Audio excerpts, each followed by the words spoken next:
श्रीकांत शिंदेंचा 2 फुटीर खासदारांना केंद्रात लॉटरी लागण्याची शक्यता आहे। श्रीकांत शिंदेंना केंद्रात मंत्रिपद मिळण्याची शक्यता आहे। प्रतापराव जाधवांची गच्छंती होण्याची शक्यता आहे।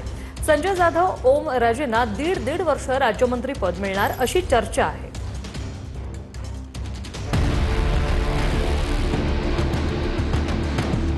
ऑपरेशन टायगर नंतर शिंदेंच्या शिवसेनेला केंद्रात एक कॅबिनेट मंत्रिपद मिळण्याची शक्यता आहे आणि एका राज्यमंत्रीपदामध्ये फेरबदल होण्याचीही शक्यता आहे। पुढच्या काही दिवसांमध्ये केंद्रीय कॅबिनेटचा विस्तार होणार असल्याची चर्चा आहे। श्रीकांत शिंदेंना कॅबिनेट मंत्रिपद मिळण्याची शक्यता आहे, तर ठाकरेंच्या पक्षातून फुटलेल्या 2 खासदारांनाही मंत्रिपदाचं आश्वासन मिळाल्याची सूत्रांची माहिती आहे।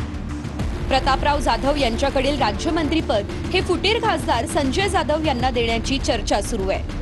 सध्याची 1.5 वर्ष संजय जाधव आणि त्यानंतरची 1.5 वर्ष ओमराजे निंबाळकर यांची राज्यमंत्रीपदी वर्णी लागण्याची शक्यता आहे। प्रतापराव जाधव यांच्याकडे आयुष खात्याच्या स्वतंत्र प्रभारासोबतच आरोग्य खात्याच्या राज्यमंत्रीपदाचीही जबाबदारी आहे। प्रतापराव जाधव यांच्या कामकाजाबद्दल केंद्रात नाराजी असल्याची सूत्रांची माहिती आहे।